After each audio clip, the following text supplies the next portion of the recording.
Hello, hello, hello, everybody. It's Wednesday. How are you today? I'm Angelique Renee, and I'm just tuning in today. Thank you so much, you guys, for tuning in. And I'm always really excited to have you, and I appreciate you very much for tuning in and for listening. If this is your first time, I'll introduce myself. I'm Angelique Renee, and I revitalize femininity. I take a powerful stand for women embracing their essence. And why I'm so passionate about this is because I personally know from experience that women are running around in a state of overwhelm and overexhaustion. They are completely depleted. So if you're tuning in, I'm super excited to see you. Go ahead and say hello. Tell me where you're tuning in from, and certainly comment along the way. Invite your friends. I'm excited to share. It's been a few days. So I wanted to talk about a few things really quick. One of the things that I wanted to talk about was when anxiety starts creeping in. I actually had thought about this on Sunday because Sundays always remind me, because now I no longer work on Mondays, but Sundays I used to in the afternoon get that onset of anxiety in the evening, just kind of dreading my task list and my to-do list for Monday. And so when anxiety starts creeping in, you really got to take a look at what is your behavior? What is your pattern? And so often I was guilty of getting caught up in my task list. Every day when I left the office, I would have a list of what I needed to tackle first thing in the morning. I often would have to brain dump. But the truth of the matter is the anxiety was not coming from a place of my task list and my to-do list. It was coming from a state of my being and what was happening within my soul. And so as anxiety starts to set in, I will tell you that number one, it's your soul calling and telling you that you're living in a state of self-sacrifice. What are some of the signs of self-sacrifice? One of the things that I see all too often is women that don't use their vacation days or their sick days. I can't tell you how many times that I left a company and got paid out for vacation time that I never used. Or looking back, there's so many times where there were days that I didn't necessarily honor myself. I didn't feel well, and I probably should have taken a sick day, but I was always that good employee. I was always the person that wanted to show up and take care of my responsibilities, and a lot of times I wasn't taking care of myself.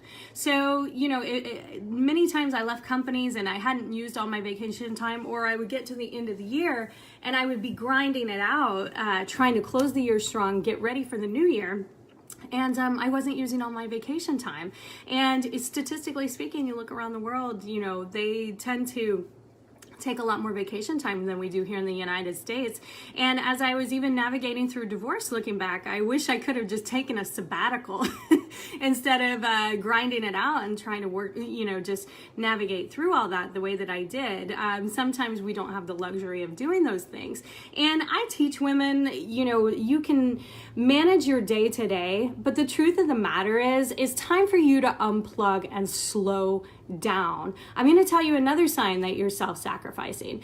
If there's medical conditions that you're not taking care of, I see this with women a lot. They entertain the idea and maybe kind of try to figure some things out if they're not feeling well, but they don't pursue it to the fullest. I've seen a lot of people with women with reproductive issues. Maybe there's a tooth that needs attention. There's a lot of ladies out there that don't like going to the dentist. And things like reproductive issues anyways there is a spiritual and emotional connotation to that. And in a sense, you're rejecting your femininity. And if you're not taking care of that, you are not taking the best possible care of yourself. Another sign that you're self-sacrificing is overworking. Are you up on your laptop late at night? Are you sitting in front of your computer 12, 14 hours a day? Are you constantly wired to your cell phone when you're out with family? Or maybe on vacation, you're tethered to your cell phone? Are you taking your laptop on vacation with you? I was guilty of traveling for Christmas or for spring break, taking my daughter, going to visit family, and still plugging in to take conference calls and, hammering out a couple emails, staying on top of everything. And I'm going to tell you, if you haven't learned how to delegate and get backup when you're not in the office, then again, you're not taking the best possible care of yourself, and you're not exercising self-love. You're basically just burning yourself out and grinding it out, and that's not how we're designed. That's not how we're intended to operate. And it left me personally in a state of adrenal fatigue and hormonal imbalances that were so bad that I'm actually embarrassed to admit, but I've shared this story before. It was so bad that not only did I drag out of bed in the morning because, number one, my career was out of alignment with who I was to begin with. That was one issue I was battling. I really had a desire to get out of corporate America. But I would drag out of bed in the morning. I would be so exhausted and so tired that usually midway through the day or around lunchtime, I would literally have to go take a nap in my car. There were times that I would park somewhere, park under a tree or something, kick my seat back in my car and try to take a power nap so I could power through the rest of the day. Now, not everybody has that luxury either. Some people grind it out and they don't take a power nap. I just remember, though, how embarrassed I would have been had somebody come tapping at the window and saw me sleeping in my car just because I was so depleted, throughout the day, and then trying to shake it off and wake up and get my bearings straight before getting back in front of my desk and back in front of my computer, because I didn't want anybody to think I looked sleepy, And then, if you're sacrificing your sleep at night, staying up late at night, overworking, and that's no good for your relationships with your children, and that's no good for your relationship with your partner or your loved one. That is truly self-sacrifice. And so when you're self-sacrificing that way, and anxiety starts to set in, I guarantee the one question that you're not asking yourself, because we get all caught up in our head and we start checking things off the list and organizing and prioritizing our task list, when in reality, the one question that we need to be asking ourselves is, what does my soul need? When we feel anxious, when we feel we are in a state of context, of conflict, or chaos, it's our soul speaking to us, telling us that something is out of alignment and that we need something. And sometimes it's one of the big adjustments I had to make when I came to Florida. I came where I was surrounded by mountains and nature, and working in office buildings where everything is climate controlled, sitting between four walls. That was a huge shift for me, and I was feeling disconnected from nature. Even now, sometimes I have to really, a couple days ago, I was feeling really, disconnected. My head and my body were not operating in the same space. And sometimes it's like you need to go out, kick your shoes off, put your feet on the earth, sit in the sun for a few minutes, and recharge. We're so disconnected, and then we're constantly tethered to technology. And that constant tethering to technology is a huge distraction. It's hard on our eyes.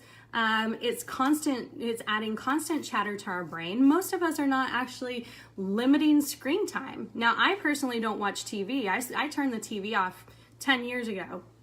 And I really wasn't a big TV watcher before that. I mean, when I was in college, I didn't have TV, but I personally a call was trying to come in, but I personally get overstimulated. So I don't watch television, and I don't listen to the radio in the car either, because it's constant noise. It's like chewing gum for the brain. There's no nutritional value. So having that constant chatter going on,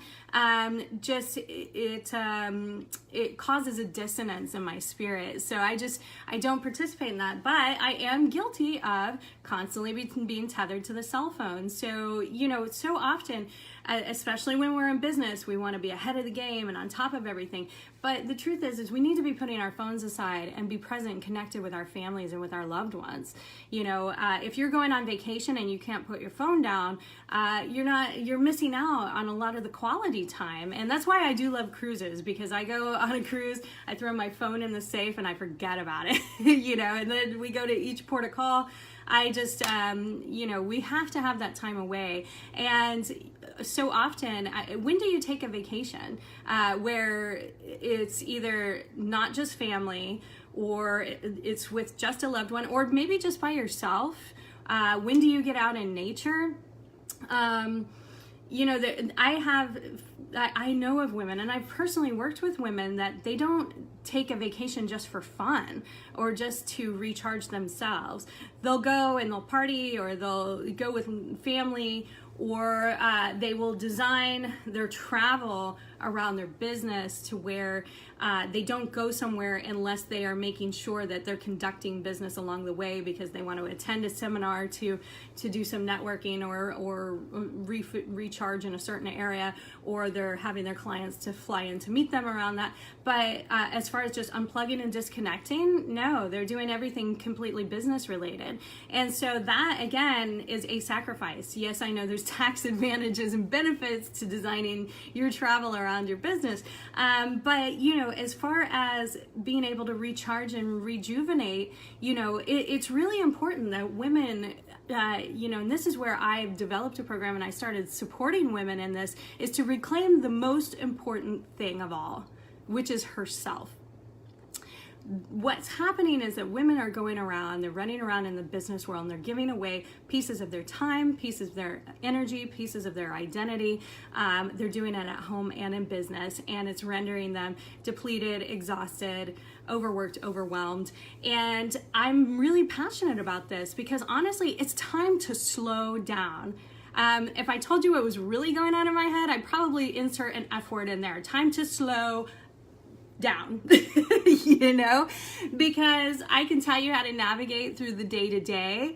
But that's just putting a Band-Aid on a bleeding soul. If I just teach you how to maintain status quo and how to survive rather than to thrive, then I'm not doing my job in giving you the healing and the medicine that you need. And so many of us need to reclaim our feminine souls because we are killing them. We are killing ourselves by running ourselves into the ground for the sake of business or for the sake of family. So often we have trouble saying no to things, and we overcommit ourselves. I see some people, they overcommit their kids too. Sometimes I wonder when the kids are eating and actually doing their homework because they have so many activities.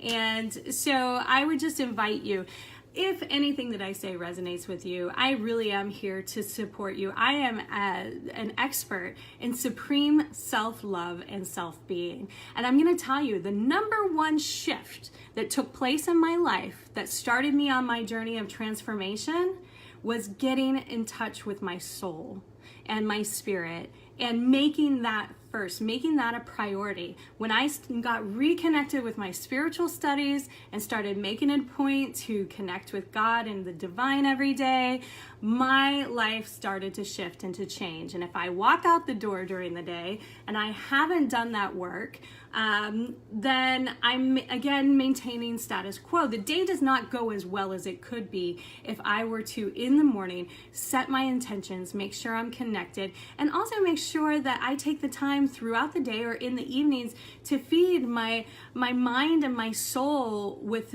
rich, nourishing content and time to have reverence and time to be connected and to pray and to meditate and do all those things.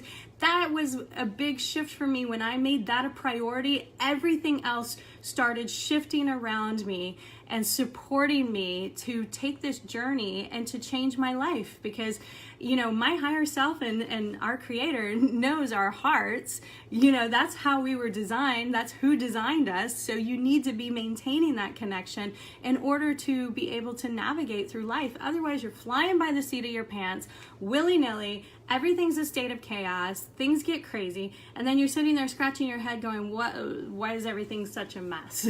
Well, because you're not in alignment. You do not have this unification in your mind, soul, body, and spirit. Even for that matter, some women are rushing around. They may not even be nourishing themselves properly. They're just, maybe they don't even remember what they had for lunch. That's unfortunate. We need to be taking the best possible care of ourselves. And when we do, we increase our productivity, we increase our effectiveness, we increase our presentness, our connectedness with our loved ones and the people at work. And we can be more effective in everything we do. It has this ripple effect.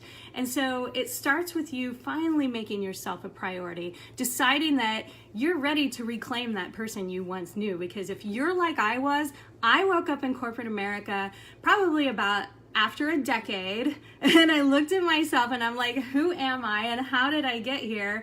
I miss that girl that I once was, that was fearless and adventurous and spontaneous.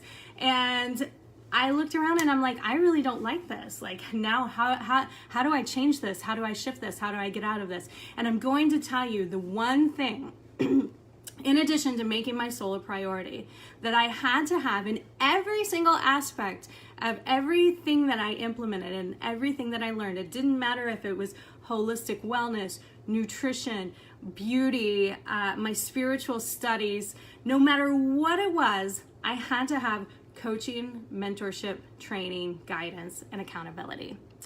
There's not one single thing that I would be doing today if I didn't have that support system to help me implement and develop these lifestyle habits in order to shift and change everything around me. And the truth is I had to take personal responsibility. It was up to me.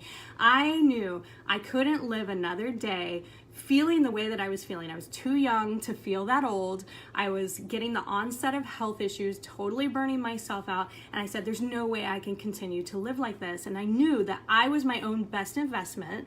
I had to make myself happy. And I needed, because of the state of chaos that I was operating in, because I couldn't think straight, I needed to invest in education, coaches, guidance, mentors, whatever it took in order to send me on my healing journey of self-healing. I had to go find my medicine. When the student is ready, the teacher appears, right? So I'm very passionate about this and supporting women to unplug from their environment, to really revitalize their femininity, re-energize, to reboot their system, to get them out of their environment, to make themselves a priority, to unplug and create transformational magic in their lives. You can't stay in your existing environment and expect everything to change for you. That's why in my program, I'm giving support for 60 days, but I've also created this VIP immersion experience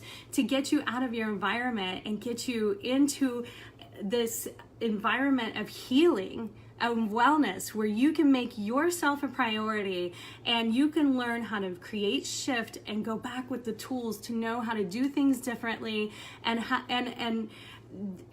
redesign things in such a way that it is simple. It doesn't have to be difficult, doesn't have to be complicated, but you can tell your family that you need this time to yourself to make yourself a priority, to nurture yourself and to heal, and that when you come back, things are going to be different and everybody's going to be happier for it. Because if you're happy, like they say, happy wife, happy life, right? You know, and maybe you're not a wife currently. Maybe you're a single mom. Maybe you're single. Whatever that may be, the happiness starts with your being. And we've got to get you out of your current state of being and get you away from that environment, so that way you can get yourself back in alignment where you belong and find your true self. So if what I say resonates with you, please reach out to me. I am taking applications currently for just a few women to join me on a 60-day journey. I have the VIP immersion experience coming up here in Orlando, Florida. There's going to be a lot of healing and so many things that I'm going to be sharing to give you the shortcut to make it easy for you. Because again, I don't want women running around for a decade or more like I did, trying to figure this stuff out trial by error. Because especially when the health issues start creeping in, it's easier to be preventative than to reverse things. And you know, I've shared my story with you guys before that, you know, after suffering adrenal fatigue, you know, and I ended up with low T, and testosterone is what gives you your drive, your focus, your mental clarity. And it got so bad that I actually was scared to death that I had a neurological disorder. And so every once in a while, if my body is not producing correctly because I burnt myself out in corporate America, when that drops, you know, it's amazing the impact that hormones have on you. It's a kind of a scary thing. It's a feeling that is not pleasant. And so I'm fortunate that that's all the damage that I've suffered from really self-sacrificing for so many years in the business world. And looking back, I just wish I would have had the tools sooner, the knowing sooner. And so that's why I put everything together to try to put it in its simplest format. So that way you have the tools that you need and you don't just fumble through it like I did. And also I invested a lot of money along the way trying so many different things in so many different directions. And I'm so fortunate that I was able to walk away with all those tools, but it doesn't have to be that difficult for the average person. And not everybody's interested in studying all the things that I've studied either. You know, you don't need to go out and become a guru and all this stuff. I really I want women to get present, grounded, and connect and be able to enjoy their lives, because it is not fun running around depleted and exhausted and feeling moody and cranky and irritable and just checked out, unplugged. And you know, I know personally there was a time my daughter would tug on my shirt tail and say, mom, and she would say things to me and I would have to ask her to repeat herself 2 or 3 times because I've got a cell phone in one hand, my mind is racing, she's talking to me and I wasn't processing what she was telling me. And of course, as a child, she's getting frustrated because she feels like I'm not listening to her. It was a lack of presence. And listen, your kids grow fast. You know, we don't want to miss those precious moments or make them feel that they're not being heard. So anyways, I love you guys. I appreciate you so much. If you happen to tune in, just put #replay. I'm really here to support women and to guide them on this journey. I'd like to take you on the journey with me and give you the shortcut to ultimate supreme self-care and well-being. And I love you guys. Thank you so much. Tell me where you're tuning in from. And if you guys ever have questions, just reach out to me. I'd love to, I'm interested in you as a person and making genuine connections. And I'd really love to get to know you. So I'll talk to you soon. I hope you have a great day. Please tune in to the replay if you're just hopping on. Talk to you soon. Bye-bye.